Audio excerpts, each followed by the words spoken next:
começar, temos que entender o planejamento do clube, né? O Cruzeiro estava atrás de um zagueiro, ponto.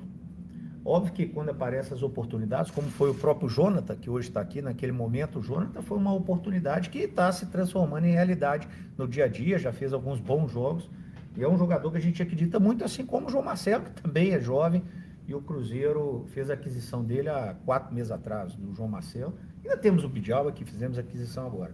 Então o Cruzeiro estava atrás de um zagueiro. Nas conversas que a gente foi tendo com algumas frentes, não só os dois, em questão o Fabrício Bruno e o do Vélez, alguns outros atletas, né? Alguns foram se afunilando, né? E a gente com muito critério realmente para trazer um profissional que chegasse e realmente tivesse uma imposição daquilo que a gente necessitava naquele momento, juntamente com os outros, e aí o dia a dia vai dizer quem vai jogar junto com o Diniz, certo? No caso do Valentim, a gente chegou por algumas etapas em acordos já ditos como feitos, e as coisas foram caminhando, né, de sempre ter alguma coisa a mais, sempre ter um empecilho a mais, sempre ter um pedido a mais, seja financeiro, seja disso, até que no sábado a gente fez um acordo final, né, numa reunião, e ficou aguardando uma reunião de junta diretiva, e a gente, depois de idas e vindas de propostas, a gente colocou um prazo final nisso, porque tem que se encerrar isso, né? Paralelamente, a gente tentando avançar em outros jogadores, no caso até o Fabrício, porque a gente precisava ter uma definição final disso, né? E a gente acertou com o Fabrício. O Valentim, ele poderia vir como um bônus, né? Agora, o torcedor tem que entender também que aqui, se tem uma coisa que o Cruzeiro, a torcida do Cruzeiro sabe, é que precisa ter responsabilidade. A verdade é que o Cruzeiro hoje já ultrapassou os seus limites das próprias pernas para caminhar. A verdade é que o que está acontecendo é que Pedro Lourenço e a família que estão fazendo os aportes. O Cruzeiro não tem essa condição. Então a gente tem que entender os limites para a gente fazer a coisa com muita responsabilidade. O Cruzeiro chegou no seu limite, ultrapassou o seu limite, a realidade é essa, algumas vezes para tentar trazer o Valentim. Só que toda hora uma coisa a mais, até foi pedido, até vi algumas notícias que velho voltou atrás, não tem nada disso, voltou atrás de nada. O que fez mais pedidos que a gente não consegue, e aí a gente deu um basta, né? Porque também não adianta. E a gente deixa isso para o futuro, a gente não sabe o futuro, o que a gente sabe é que a gente está absolutamente feliz com o que a gente tem aqui hoje. Com a chegada do Fabrício, nós estamos completos de elenco. Óbvio que clube de futebol grande como o Cruzeiro sempre está aberto às oportunidades. Acabei de citar, o Jonathan foi uma dessas, há 4, 5 meses atrás.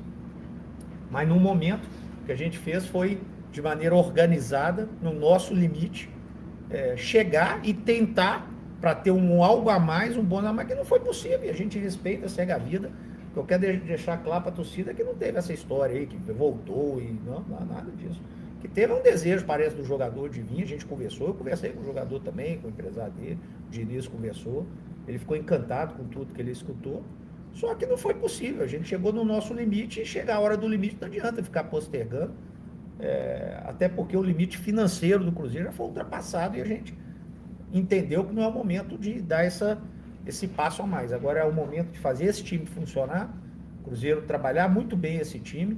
Com isso, com certeza, as coisas caminhando bem, vão ter mais sócios torcedores, vão ter receitas no estádio, vão ter possibilidades de quem sabe no futuro, a gente conseguir algumas receitas de venda de atletas, isso tudo para aí sim a gente alavancar a receita e o Cruzeiro poder fazer investimentos de 1, 2, 3, 4, que não é o momento atual. O momento atual é da gente ter responsabilidade, fazer bem assertivo, que é o que nós fizemos com todos os jogadores que nós fizemos agora. Dizendo, claro, o Cruzeiro fez 9 contratações, dessas 9, o Fabrício, um investimento alto, o Christian, né, que teve um investimento também, um pouco mais alongado, um menor, e os outros jogadores, claro, tem salários, tem luvas, mas os outros jogadores vieram sem essa... Então o Cruzeiro foi muito criativo para trazer jogadores e colocar aqui dentro, tendo a responsabilidade de todas as obrigações que a SAF do Cruzeiro tem, com pagamento de dívida, com... enfim, com tudo que tem que ser feito da maneira correta. No sábado a gente fechou e mandou o documento. Documento esse que ontem parece que foi respondido pelo empresário. dizendo algumas coisas, pagamento à vista, enfim, ou senão tem que esperar para arrumar uma instituição financeira, ou seja, ainda com algumas coisas a gente encerrou o assunto. Eu acho que agora o torcedor tem que valorizar o que foi feito e não se sentir que teve alguma perda, porque não teve perda nenhuma. O Cruzeiro precisava de um zagueiro, e na nossa opinião a gente contratou um dos principais zagueiros do futebol brasileiro, né? Para muitos talvez o melhor atuando no Brasil. É uma cria nossa, aliás fez um esforço hercúleo, isso nós temos que valorizar, né? O Fabrício fez um esforço do tamanho do mundo. Há muito tempo eu não vejo um jogador querendo tanto vir para um projeto onde eu estava como o Fabrício fez, né? Todos querem vir, mas ele fez uma força-tarefa dele mesmo muito forte para vir. Então acho que a gente tem que esquecer essa etapa e partir para outras. A gente tem que valorizar quem está aqui, valorizar, no caso específico da nossa defesa, o Jonathan, o João Marcelo, o Bidjalba, o Fábio. São 4 zagueiros, né? Temos um menino despontando na copinha, daqui a pouco pode estar aqui conosco. E a gente vai estar sempre aberto a oportunidades, que seja o próprio Valentim ou outro, quem sabe no futuro, mas nesse momento o assunto está encerrado. Não tem mais que ficar pensando nisso e nem pensar que isso como uma espécie de frustração. Nós temos que valorizar o que foi feito e que talvez há 4, 5 meses atrás ninguém esperava que pudesse ser feito, que foi feito, por exemplo, pela própria torcida na apresentação de alguns jogadores do Mineirão, como foi uma coisa maravilhosa com mais de 40 mil pessoas.